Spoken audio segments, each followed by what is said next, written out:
വീണ്ടും നമ്മൾ കളർകോട്ടെ അപകടത്തിൻ്റെ കാര്യത്തിലേക്ക്. ഈ വാഹനാപകടത്തിൽ കാർ ഓടിച്ചിരുന്ന വിദ്യാർത്ഥിയുടെ ലൈസൻസ് സസ്പെൻഡ് ചെയ്യും.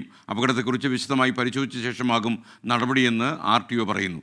അപകടത്തിൽ KSRTC ഡ്രൈവർ കുറ്റക്കാരനല്ലെന്ന് പോലീസ് പറഞ്ഞു. ഇന്ന് രാവിലെ 10 മണിക്ക് മെഡിക്കൽ ബോർഡ് യോഗം ആലപ്പുഴയിൽ ചേരുന്നു. മനീഷ് മഹിവാൽ വീണ്ടും ചേരുകയാണ്. മനീഷ്, അതിൻ്റെ വിശദാംശങ്ങൾ എന്തൊക്കെയാണ്? SKN നിലവിൽ ചികിത്സയിൽ കഴിയുന്നത് 6 പേരാണ്. അതിലൊരാളാണ് നിലവിൽ ഈ വാഹനം ഓടിച്ച ഗൗരിശങ്കർ. ഗൗരിശങ്കറിന്റെ ലൈസൻസ് റദ്ദാക്കുമെന്ന കാര്യമാണ് ഇപ്പോൾ ആലപ്പുഴ RTO AK ദിലു അറിയിക്കുന്നത്. വിശദമായി പരിശോധിച്ച ശേഷമായിരിക്കും നടപടികളിലേക്ക് കടക്കുക. ഇനി ഈ ചികിത്സയിൽ കഴിയുന്നവരിൽ 3 പേരുടെ നില ഗുരുതരമാണ്. അതിൽ ഒരാളുടെ നിലയ്ക്ക് മെച്ചപ്പെട്ട് വരുന്നു എന്ന്, കൊല്ലം സ്വദേശിയായിട്ടുള്ള ഒരു വിദ്യാർത്ഥിയുടെ നില മെച്ചപ്പെട്ട് വരുന്നു എന്നാണ് അറിയിക്കുന്നത്. വെന്റിലേറ്ററിൽ നിന്നും മാറ്റിയിട്ടുണ്ട്.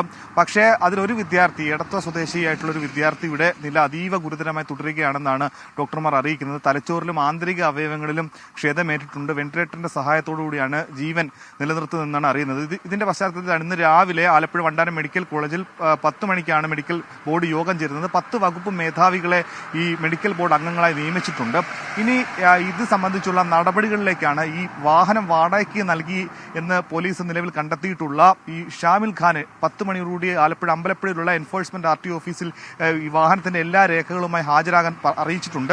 ഇന്നലെ അമ്പലപ്പുഴ പോലീസ് ഇയാളെ വിശദമായി ചോദ്യം ചെയ്തിട്ടുണ്ട്. പക്ഷേ ഇയാൾ പറയുന്നത് താൻ ഈ വാഹനം വാടകയ്ക്ക് കൊടുത്തതല്ല, സൗഹൃദത്തിന്റെ പേരിൽ നൽകിയതാണ് എന്നാണ്. പക്ഷേ ഇവിടെ വിചിത്രമായ ഒരു കാര്യം, 2 മാസങ്ങൾ മാത്രമേ ആയിട്ടുള്ളൂ ഈ കുട്ടികളുമായി ഇയാൾ പരിചയപ്പെട്ടിട്ട്. അതിൽ കണ്ണൂർ സ്വദേശിയായിട്ടുള്ള മുഹമ്മദ് ഇബ്രാഹിമായിട്ട് 2 മാസത്തെ പരിചയം മെഡിക്കൽ കോളേജ് പരിസരത്ത് വെച്ച് കണ്ടുള്ള പരിചയത്തിന്റെ പുറത്ത് രാത്രി സിനിമ കാണാൻ വേണ്ടി സുഹൃത്തുക്കൾക്കൊപ്പം ഈ വാഹനം തരികയാണെന്നുള്ള ഇയാളുടെ വാദം എന്താണെങ്കിലും പോലീസോ മോട്ടോർ വാഹന വകുപ്പോ വിശ്വാസത്തിൽ എടുത്തിട്ടില്ല.